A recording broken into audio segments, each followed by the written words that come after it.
আসসালামু আলাইকুম। Hello everyone, কী অবস্থা সবার? আশা করি সকলেই ভালো আছো। আজকের এই ভিডিও সেশনে আমি তোমাদের সাথে আলোচনা করব যারা 2025-26-এ অ্যাডমিশন পরীক্ষা দেবে তাদের প্রিপারেশন স্ট্র্যাটেজিটা কীভাবে নেওয়া উচিত।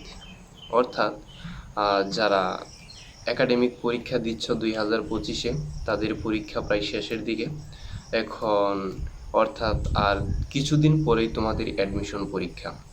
এই অ্যাডমিশন পরীক্ষাকে কেন্দ্র করে তোমরা বিভিন্ন লেভেলের স্টুডেন্ট রয়েছ। এখন এই বিভিন্ন লেভেলের স্টুডেন্ট তাদের লক্ষ্য কেমন হওয়া উচিত বলতে গেলে বলা যায় যে ইঞ্জিনিয়ারিং আছে, মেডিকেল আছে, ভার্সিটি স্ট্যান্ডার্ড, অর্থাৎ তিনটা ক্যাটাগরির স্টুডেন্ট পাওয়া যায় আর কি। এখন কোন স্টুডেন্ট কোন ধরনের ক্যাটাগরির মধ্যে পড়েছে এটা তুমি কিভাবে জাজ করবে? এটা তোমার নির্ভর করছে হচ্ছে তোমার একাডেমিক প্রিপারেশন কেমন নিয়েছিলে সেটার উপর। এখন বলা যায় যে যারা মেডিকেল ক্যান্ডিডেট বা মেডিকেল টার্গেটে যারা প্রিপারেশনটা গুছিয়ে নেবে, তাদের হচ্ছে মুখস্থ নির্ভর টাইপের পড়াশোনা আর কি করা লাগে সবচেয়ে বেশি।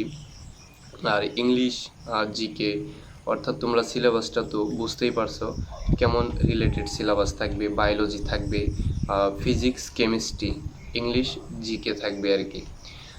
এখন বায়োলজিটা হচ্ছে ভালোভাবে পড়া থাকা লাগবে।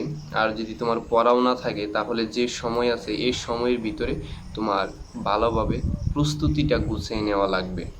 এটা হচ্ছে মেডিকেল স্ট্যান্ডার্ড রিলেটেড পড়াশোনা। এবং তুমি কখনো দুই নৌকায় পা দিতে পারবে না, অর্থাৎ তুমি যে প্রিপারেশনটা নেবে একদিকে আর কি ফোকাস করবে। আর একদিকে ফোকাস না করলে তোমার প্রস্তুতিটা কখনোই তুমি ভালোভাবে নিতে পারবে না আর কি। আর যারা হচ্ছে ইঞ্জিনিয়ারিংয়ে ভর্তি পরীক্ষা দেবে